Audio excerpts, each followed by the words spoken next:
రాష్ట్ర వ్యాప్తంగా ఉన్న మున్సిపల్ కాంట్రాక్టులకి గత 2 సంవత్సరాలుగా ఎటువంటి బిల్లులు కూడా చెల్లించట్లేదు అంటూ కూడా ఈరోజు ఆందోళన కార్యక్రమం అనేది చేపడుతున్న పరిస్థితి కనిపిస్తుంది. రాష్ట్ర వ్యాప్తంగా ఉన్నటువంటి కాంట్రాక్టులకు అందరూ కూడా ఎక్కడి నుంచి అయితే ప్రారంభించిన పరిస్థితులు కనిపిస్తుంది. విజయనగరం జిల్లా నుంచి అయితే ప్రధానంగా ఒక విప్లవమే స్టార్ట్ అయిన పరిస్థితి కనిపిస్తుంది. ఇంతవరకు కూడా రాష్ట్ర ప్రభుత్వం చెల్లించవలసిన బిల్లులు ఏవి కూడా చెల్లించలేదంటూ కూడా ఆవేదన వ్యక్తం చేస్తున్న పరిస్థితి కనిపి గత 2 సంవత్సరాలుగా ఏ ఒక్క బిల్లు కూడా చెల్లించలేదంటూ కూడా ఈరోజు ఎక్కడి నుంచి ఒక కార్యాచరణ కూడా మొదలుపెట్టి ఉన్న పరిస్థితి కనిపి ఇదే క్రమంలో మనతో పాటు మాట్లాడడానికి స్టేట్ అధ్యక్షులు కూడా వచ్చి ఉన్నారు. వాళ్ళతో కూడా మాట్లాడే ప్రయత్నం చెప్పండి. ప్రధాన మీ డిమాండ్స్ ఏంటి, ఏం కావాలి?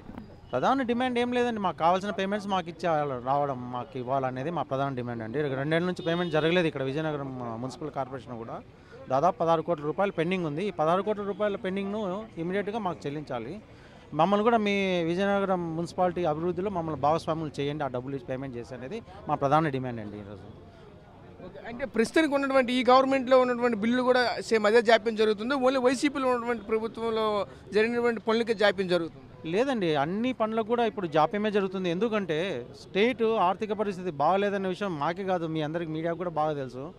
సో స్టేట్ ఆర్థిక పరిస్థితి బాగాలేకున్నా కూడా ఈ వెల్ఫేర్ స్కీమ్స్ ఏమైతే ఉన్నాయో ఈ వెల్ఫేర్ స్కీమ్స్కు ప్రధాన పీట వేసి వాటికి పేమెంట్ చేయడం వలన ఈరోజు మా కాంట్రాక్టర్ కమ్యూనిటీ అంతా చాలా ఇబ్బంది పడుతుందండి. ఆ ప్రభుత్వంలో ఇబ్బంది పడింది, ఈ ప్రభుత్వంలో కూడా మేము అదే ఇబ్బంది పడుతున్నామండి.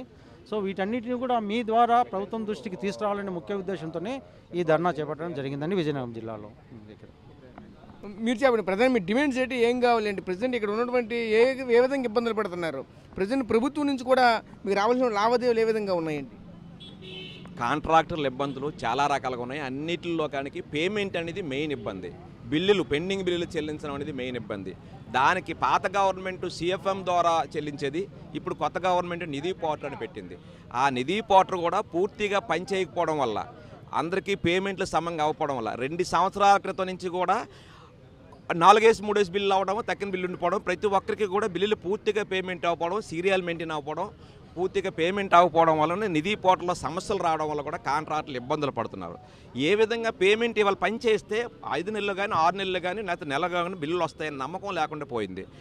ఏ పని చేసి ఇవి ఏ విధంగా ఉంటారో ఎన్నాళ్ళు వడ్డీలు కడతారు. డిమాండ్ మెయిన్ అందరికీ కావాల్సిన డిమాండ్ ఒకటే, సకాలంలో బిల్లులు చెల్లించాలి, సకాలంలో కంప్లీట్ అయిన ఈఎండీలు చెల్లించాలి. లేని ఏళ్ళ ఒక 6 నెలలు వడ్డీలు మేము కట్టుకోవడానికి రెడీగా ఉన్నాం. అంటే 6 మంత్స్లకి టైం దొరుకుతుంది పేమెంట్ చేసుకోవడానికి. ఆ 6 మంత్స్ పేమెంట్కి ఇంట్రెస్ట్ మేము చేసుకుంటే థ్రెడ్స్ అనే ఫార్మేట్ వచ్చింది. ఆ ఫార్మేట్ ద్వారా అయినా సరే జీవో గవర్నమెంట్ ఇచ్చింది కాబట్టి వైజాగ్, హైదరాబాదు, గుంటూరు ఆ విధంగా జరుగుతున్నాయి. ఇదే విజయనగరంలో కూడా ఆ థ్రెడ్స్ అనే ఫార్మేట్ మీద 6 మంత్స్ ఇంట్రెస్ట్తో లేటెస్ట్గా ఉన్న బిల్లులు 16 కోట్ల 20 కోట్ల బిల్లులు ఉన్నాయి. ఆ బిల్లులు కానీ ఇస్తే వాళ్ళకి 6 నెలలు టైం దొరుకుతుంది. 6 నెలల్లో స్టేట్ గవర్నమెంట్ అయినా సరే ఇదే కార్పొరేషన్ అయినా సరే పేమెంట్ చేసుకోవచ్చు రాబోయే వచ్చే పేమెంట్లను. దాన్నైనా కంప్లీట్ చేయాలి. ఇది అవుతూ కూడా నిధి పోర్టల్ ఆల్రెడీ అప్లోడ్ అయిన బిల్లులు దానికి వెళ్ళడానికి కూడా ఎంఎస్ఎంకి కానీ ఈ థ్రెడ్స్ కానీ వెళ్ళడానికి అవకాశం ఉండదు. ఇప్పుడున్న పెండింగ్ బిల్లు అక్కడున్న పెండింగ్ బిల్లు ఇమీడియట్ అయ్యేటట్టు డీలింగ్ చేసి గవర్నమెంట్ నుంచి కాకుండా థ్రెడ్స్ నుంచి మామూలుగా ట్రెజరీ నుంచి వచ్చేటట్టు, లేకపోతే జీవీఎంసీకి వీళ్ళకి విజయనగరం కార్పొరేషన్ డైరెక్ట్గా వచ్చేటట్టు చేసి నిధి పోర్టల్లో ఉన్న బిల్లు అన్నీ కూడా పేమెంట్ చేయలే. ఆ పోర్టల్లో పేమెంట్లు అవని ఏళ్ళ పోర్టల్ సమంగా పనిచేయని ఏళ్ళ కాంట్రాక్టులు అందరూ ఇప్పుడు దాకా పడుతున్న సమస్యలకి ఈ పేమెంట్లు అవ్వడం వలన ప్రతి ఒక్కరూ కూడా పూర్తిగా విసిగిపోయి ఉన్నారు, పనిచేయడానికి సిద్ధంగా లేరు. రాబోయే రోజుల్లోనూ ఎట్టి పరిస్థితుల్లోనూ కూడా అందరూ వీళ్ళు ఆల్రెడీ విజయనగరం చేశారు. రేపు విజయనగరం వైజాగ్లో మాకు ఆల్రెడీ మీటింగ్ ఉంది. ప్రతి కార్పొరేషను మున్సిపల్ ఆఫీసుల్లో కూడా అందరూ కూడా రాబోయే రోజుల్లో పనిచేయడానికి సిద్ధంగా లేరు. బిల్లులు ఈ సమస్య పూర్తిగా క్లియర్ అయినంత వరకు సబ్కా ద్వారా స్టేట్ మొత్తం కూడా ఒక తాటిపైకి వచ్చి అందరినీ ఒకదాన్ని తీసుకొచ్చి ఉధృతంగా డిమాండ్లు పట్టుకెళ్ళి ఈ డిమాండ్ని ఉధృతంగా ముందు తీసుకెళ్ళి ఈ బిల్లులు చెల్లించే కార్యసాధన మేము సాధించుకునే వరకు కూడా ఎవరూ కూడా నిద్రపోము. ప్రతి ఒక్కరు కూడా ఇదే పని మీద తిరిగేటట్టు మేము చేస్తామని కూడా మీ ద్వారా పాత్రికేయ మిత్రుల ద్వారా తెలియజేస్తాం. మీరు అనుకున్నట్లుగానే బిల్లు చెల్లించగలిగితే నెక్స్ట్ మీ కార్యాచరణ ఏ విధంగా ఉంటుంది? ఇప్పుడు మా కార్యాచరణ ఇదిగోండి, ఇప్పటి నుంచి విజయనగరం నాంది పలికింది. ఇక్కడి నుంచి వైజాగ్, విజయవాడ, గుంటూరు అన్ని జిల్లాల్లో కూడా ఇదే విధంగా ధర్నాలు స్టార్ట్ చేస్తాం. ఫస్ట్ ధర్నాలు స్టార్ట్ చేసి ఇన్విటేషన్స్ వాళ్ళకి కావాల్సిన మనీ అందరినీ కూడా సంప్రదిస్తాం.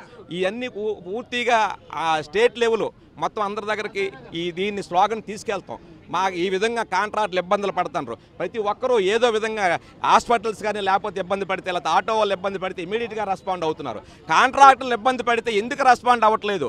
ఇమీడియట్గా వర్షాలు వచ్చాయంటే 40 కోట్లు 400 కోట్ల పనులు చేయమని ఇమీడియట్గా టెండర్లు పిలుస్తారు, చేయించుకుంటారు, మళ్ళీ చేస్తారు. ఐఎఫ్ఆర్ అవుతుందంటే లేకపోతే చేయించుకుంటారు. ఇప్పుడు వైజాగ్లో ఒక సమ్మిట్ అవుతుంది, దానికి ఇమీడియట్గా బడ్జెట్ లేకుండా పనులు చేయించుకుంటారు. వాటికి బిల్లుల కన్నా ఇదే పొజిషన్లో తిరగాలి. ఈ పరిస్థితుల్లోని ఎన్నిసార్లు అయినా ఇదే పరిస్థితి వస్తుంది. కాబట్టి ఈసారి మట్టుకు స్టేట్లోని సబ్కా అనే ఒక వ్యవస్థ, సబ్కా అనే వ్యవస్థ ఉంది. వ్యవస్థ అంటే ఆల్ కాంట్రాక్ట్కి, సబ్కా కాంట్రాక్ట్స్ అందరికి కూడా ఒక వ్యవస్థ ఉంది.